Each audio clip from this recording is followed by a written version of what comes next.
We continue here with Westmoreland on the Gridiron. Sean Meyers now joined by Jason Fazekas, a longtime head coach of the Mount Pleasant area Vikings. His team coming off of a dominant victory last Friday against Laurel Highlands, and they begin conference play this week against the Yacht Cougars. First off, Jason, thank you so much for doing this. Glad to talk to you again, and I'm sure you're pretty happy after last week, a dominant 49-0 victory. In a game like that, obviously your team has to be clicking in all phases. So what were some of the biggest takeaways from that win against the Mustangs? Well, I think probably one of the most important things we took away from that game is we got hit with some injuries there last couple of weeks, and we're trying to fight through that and manage those those breaks as best as we can. So it was nice to see some of the kids that we put in different spots, to see them actually execute and play the game right. So to be able to do it, score that many points, I mean, I'm going to take it every time. So I think just take away that our kids were able to fight through some of this adversity that we got hit with is probably one of the biggest points that we take away from it. Well, you mentioned the injuries. One guy who has been banged up, has been in and out, is Stephen Pradina. And I think I expected, and many people expected, he would probably be your top guy this season offensively. So when he is in there, it seems like he's playing well. But how have you tried to kind of fill the void whenever he's been out? And I know some younger players have gotten some maybe more expected run than you would have anticipated. Well, I mean, yeah, that's exactly it. We expect Steven to be one of the top rushers in the conference this year, and I think he has a chance to do that. But when he wasn't ready to go, I mean, the only option you do is you got to put other kids in that are ready. And I know as part of our practice plan, we take a lot of pride in that we practice our young kids and practice our JV team. So you just try to put him in as best you can, and then you got to ask some other positions to kind of take more of the weight from the carries that he was going to get. So that's what we did. I mean, we managed the best we could. We got some young kids in, and we asked some of our seniors that they're going to do a little bit more than what we expected them to do. What have you liked about Caden Hudak, one of the guys who stepped into that role? Yeah, I think he just, Caden just has some natural ability. I mean, number one, I mean, that's what stands out to you. And I think we've just seen him just get better over the last few weeks of just knowing where to go. I mean, there's a lot to it to run the offense the right way, from the mesh points, from the aiming points, and just to know where you have to be. And I think with his natural ability, he's starting to feel comfortable learning how to execute things. Well, you talk about the mesh points and maybe the complex aspects of this offense. A lot of that falls on the quarterback, Dane Firmstone. And he had some experience coming into this season, but Cole Chatfield had, been the guy for such a long time. How has he adjusted to a pretty significant role in your offense as a starting QB? Well, I think he's done pretty well with that, and one of the things about Dane, when you talk about always trying to find leaders and guys that can be, show that leadership to the team, Dane's definitely one of those kids, plays with a lot of confidence, and when we talk about different parts of the offense and managing things, I think he's just done a good job with that overall. And I think he really has helped elevate the running game a little bit, because we can give him some of the carries like we just talked about. He's definitely one of those kids that's picking up the load when Steven wasn't ready. Richard Shawley is a guy that we talked to when we came up for your training camp. I would imagine because of that, he's probably one of the leaders, but production-wise, he's been one of your leaders as well, both receiving and rushing. So how has he elevated his game, and how important is he to the team's success? Steven's really important, man. He's one of those kids that does everything right. Like, I'm talking from the off season to what we do in practice every day. He's one of those kids that, just cares about the team more than anything else. The kids voted him one of the team captains, and I think he just displays those leadership abilities, and just does a good job with us here. Just fitting into the offense, picking up his role, maybe even having to switch some positions in the defensive secondary to help us out. But real happy with Richard and what he brings to us here. One thing that I always notice when we see you working with the team is that you focus a lot with the offensive line. And that's always been a pretty good unit for you. You've got some big boys, but you've also had to battle through some injuries this year. It's probably not gone according to plan. So how have you patchworked that and still made it work? Well, I mean, that's boy, that takes a lot there, to be honest with you, but like I said earlier, we practice all our kids. We practice them all every day. And when one kid goes down, we're just trying to fill that gap the best we can and get the next kid ready, and when those kids have to assume more reps, we see that as going to be a positive as the year goes on a little bit, because those are kids that probably weren't going to get a lot of reps, but now I think are going to be in a spot to give us some depth here as we get down the stretch and get into conference play.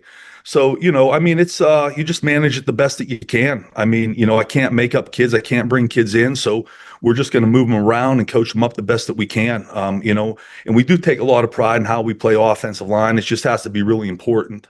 It just naturally is in a football game. So I think our kids have responded pretty well to what we've asked them to do. I know numbers fluctuate every season and sometimes even within the season itself, but typically I have the feeling that the Vikings have better numbers than a lot of the other 3A schools that you might be going against. Is that something you take pride in? And do you notice that that is a legitimate advantage most Fridays for your squad? I think it has been an advantage for us, and yeah, I take a lot of pride in that. But I'll back up a little bit further and tell you, I just still think it's the Mount Pleasant community that still really cares about football.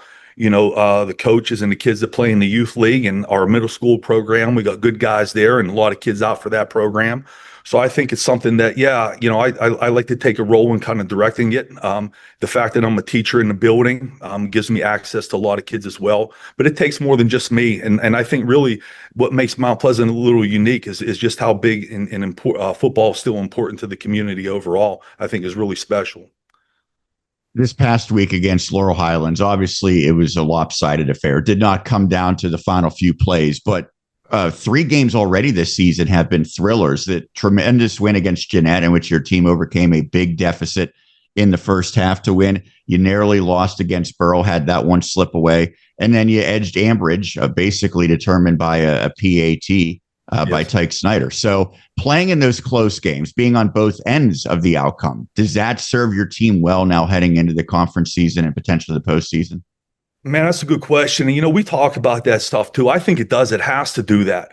Like, to finish games like that, like on the high school level and to be able to score points at the end of the half or at the end of a game, it's not the easiest thing in the world to do. So I do think that it has to build some character. It has to say something about your team.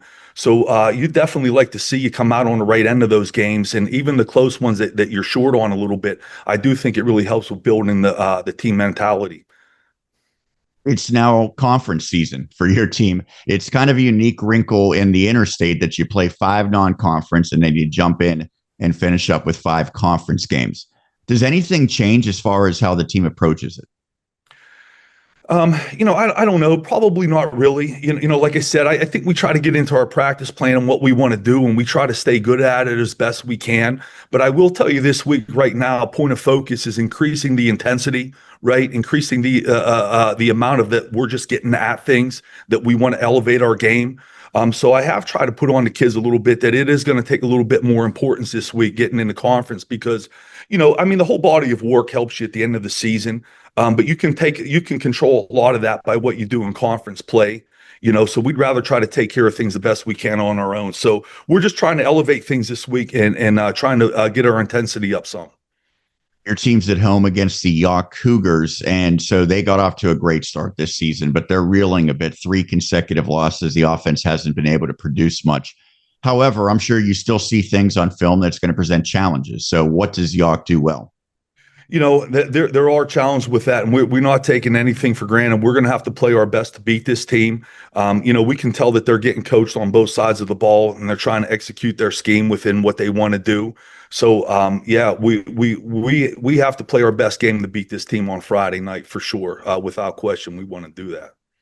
Any particular areas that will be focused to have success against York?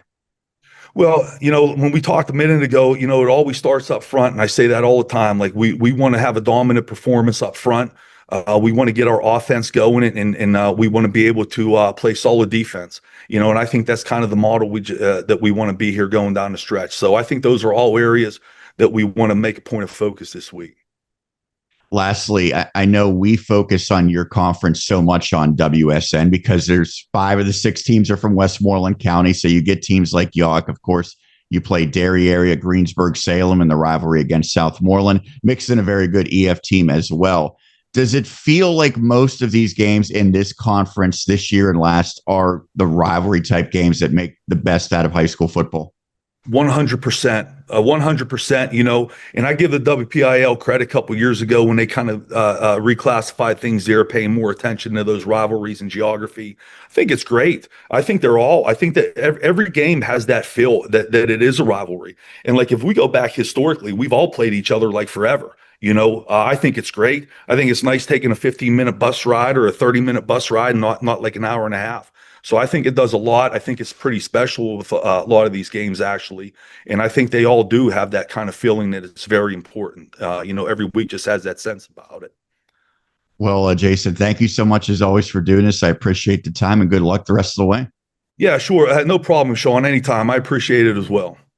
That is Jason Fazekas, the head coach of the Mount Pleasant area Vikings. When we continue here on the Westmoreland on the Gridiron, we will hear from our player of the week, Southmoreland's Jackson Mickens, right here on WSN.